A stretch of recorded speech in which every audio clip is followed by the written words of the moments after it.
Ako po si Andres Siakat, pero mas kilala po ako sa Andy.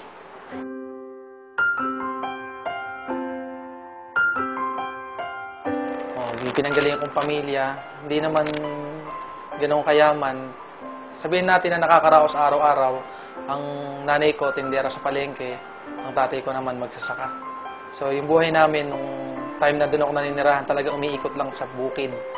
Bukid, pagtitinda. So, doon ako nabuhay.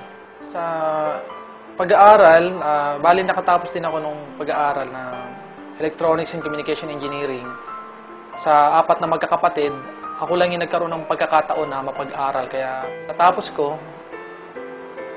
nag-abroad agad ako dahil gusto ko talagang makabawi sa kanila dahil alam ko yung naging hirap ng buhay namin. Ang hindi ko makakalimutan sa buhay ko nung time na nakapag-abroad ako sa Taiwan dahil unang trabaho ko yun, sobrang hirap. Naranasan ko doon yung magtrabaho ng 16 hours, 18 hours sa loob ng isang araw. Yun kasi pinakamahirap sa nag-abroad eh. Yung malayo ka sa pamilya mo, yun ang binabayaran. Yung layo, yung inip. Kasi yung hirap, natitiis pa yan eh. Pero yung, alam mo yun, yung pangungulila sa pamilya, yun yung isa sa pinaka hindi ko malilimutan sa buhay. Sa Taiwan, ang laki ng pagkakaiba. Kasi noon, papasok ako ng alas 7 ng umaga, uwi ako ng alas 7 ng gabi. 5 years yun. Para akong robot. Magtrabaho, matutulog, kakain. Doon umiikot ang buhay ko. 5 taon lumipas, wala pa din. Alang nagbabago. Pero sa AIM Global, ang nakita ko dito, ibang-iba. Kasi dito sa AIM Global, darating pagkakataon, nakamukha na nangyari sa akin, na kahit talaga wala ka ng ginagawa, pwede ka pa rin kumita. Sa 8 months, nailabas ko yung first car ko rito, yung pick-up na nabili ko nung una. At after 2 years, nabili ko na yung bago kong kotse, yung Hyundai Accent na ginagamit ko ngayon. And ito nga ngayon, ngayong October, yung condominium naman na pinapangarap ko, mailalabas ko na rin ngayong October. Pag ako pupunta sa ibang bansa, alam na alam ko magtatrabaho ko. Pero dito sa AIM Global, grabe na nangyari sa akin. Pumupunta ako sa ibang bansa, Hong Kong, Singapore, Thailand, Malaysia. Pumupunta ako hindi para magtrabaho. Pumupunta ako ngayon para mamasyal, para magnegosyo. Ganun kaganda yung AIM Global. 1, 2, 3. I know you want me. You know I want you. I know you want me. You know I want you. I know you want me. You know I want you.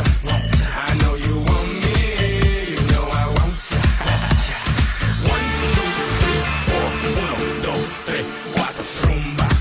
Ella quiere su rumba. Rumba. Ella quiere su rumba.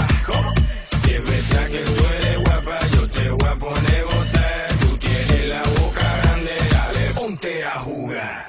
1, 2, 3, 4. 1, 2, 3. Sa company, sapagkat sa nangyari sa buhay namin, sa aming mag-asawa, na nakasama ko siya ng lagi na, hindi ka mukha dati na pinupuntahan ko pa siya sa Singapore. Pero dahil nga sa laki na kinikita ko na din, nagawa ko na yung pauwi siya dito.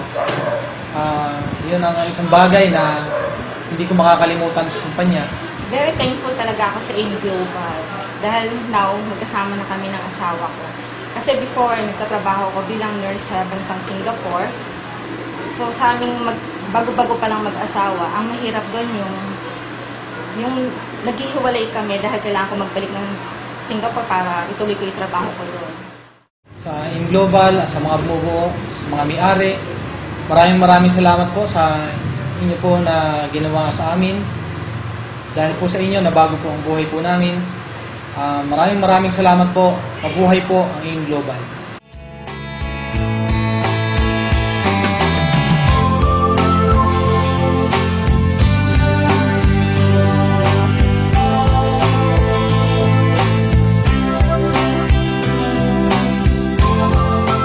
Pagka ginusto mo ang isang bagay, makakagawa ka ng paraan.